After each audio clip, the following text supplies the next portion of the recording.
Olá, amigos! Estamos de volta na nossa 17ª conversa informal e falaremos sobre a França e a sua missão e a alma céltica.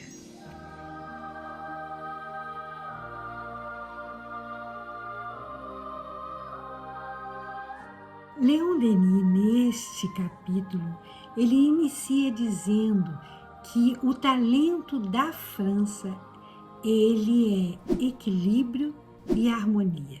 E que a língua francesa é uma das expressões desse talento.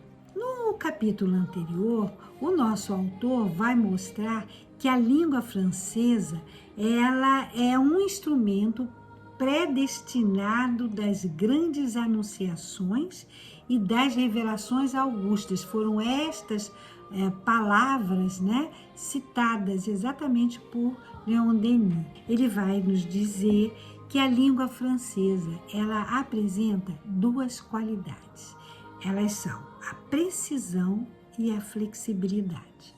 E estas duas qualidades vai fazer da língua francesa um maravilhoso agente de difusão e propaganda.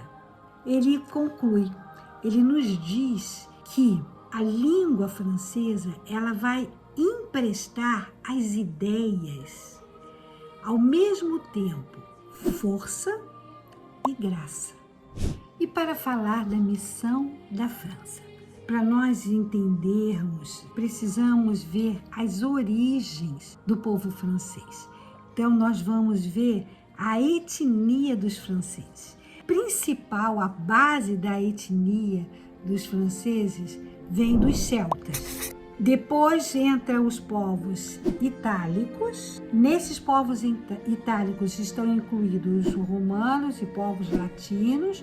Aí tem os povos germânicos.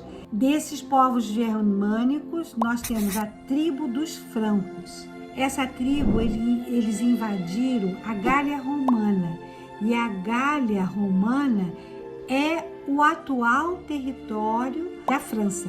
França vem da palavra franco, dos francos, a tribo dos francos. E a Gália Romana eram justamente a terra dos celtas, e o nome foi pelos romanos na antiguidade. A gente está falando disso tudo, mas quem são os celtas? Os celtas nós não podemos chamar de um único povo, porque os celtas são diferentes tribos. Essas diferentes tribos, eles tinham coisas em comum, principalmente a língua e a religião, a mitologia, a arte, a estrutura política. Então, a religião era chamada de druidismo. Os druidas eram a espécie de sacerdotes. Mas na realidade eu disse que era uma espécie de sacerdote, porque na realidade eles eram filósofos, teólogos, eram médicos,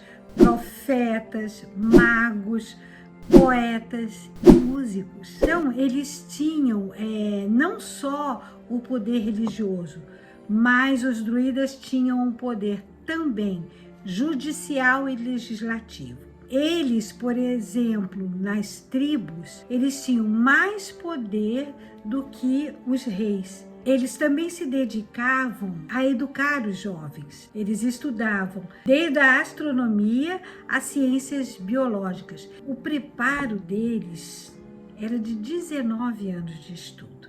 É muita coisa, né? O druidismo, ele tem uma crença de que todas as coisas têm vida. Então, eles têm um respeito muito grande a tudo que vem da natureza. Eles acreditavam que existia uma essência em cada coisa, né? E eles acreditavam que a alma, ela renascia em outros corpos.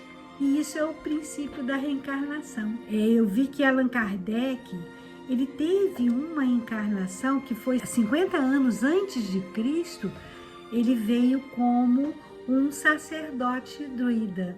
A missão da França, ela está ligada a toda a sua história, a toda a sua experiência, né? Experiência de lutas, de conquistas, de resistência, reunindo e fundindo talentos diferentes, de uma maneira que está sempre buscando o equilíbrio.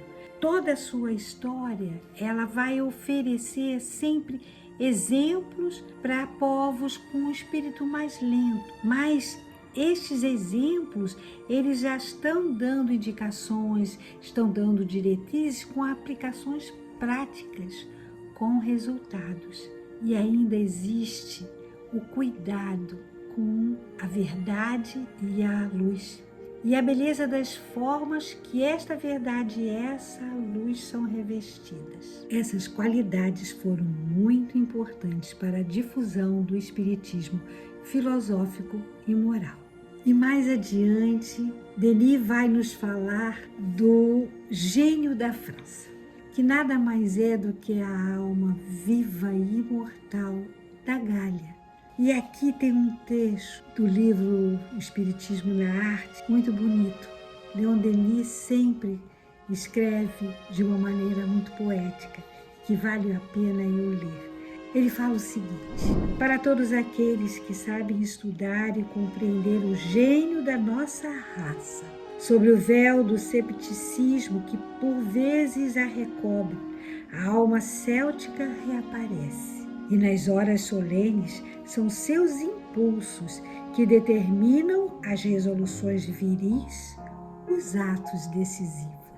E aí nós vamos ver que Leon Denis vai citar Joana d'Arc e ele vai falar desse ato decisivo inspirado pela alma céltica. O que Joana d'Arc vai fazer? Ela vai libertar, vai livrar a França do jugo dos ingleses. E lembrando aqui que Joana d'Arc foi uma dos guias, mentora de Leon Denis, assim como Jerônimo Praga. Joana d'Arc, mulher, novinha, libertando a França. Em 1914, na Primeira Guerra Mundial, esta alma céltica vai despertar as forças vivas da nação. E aí a França, ela vai lutar bravamente e ela será um dique, uma barreira contra o comunismo. Segundo Denis, a França tem maiores deveres do que outras nações, porque muito recebeu. E ela recebeu em dons, em brilhantes qualidades. E aí vamos nos lembrar, que muito será cobrado a quem muito recebeu. E ele está partindo dessa premissa. Mas ele nos afirma também que ela tem um compromisso, que é o de orientar a ascensão da humanidade. E isso através de quê? Aí ele está se referindo ao Espiritismo, a doutrina espírita, que vem esclarecer, retirar os véus, nos guiar através de um caminho ainda não conhecido. Vem nos libertar da fé cega, e a doutrina espírita nos promete um mundo regenerado a partir do momento em que cada um de nós nos regenerarmos. E aí nós teremos uma civilização mais nobre, mais digna, um mundo onde o bem vai prevalecer. E aí o nosso Leon Denis vai falar o seguinte, e isso é para finalizar. Ó alma viva da França, desliga-te das pesadas influências materiais que ainda te oprimem. Eleva-te até esse nobre ideal que é tua missão adquirir e propagar no mundo. Somente quando a nova revelação for conhecida por todos os povos, quando ela tiver dado a sua expressão a forma magnífica do seu talento, é que os homens compreenderão seu grande destino, bem como os deveres e os encargos que ele lhes impõe. E a justiça e a paz, enfim, reinarão sobre a terra regenerada. E por esse meio teu papel aparecerá aos olhos de todos.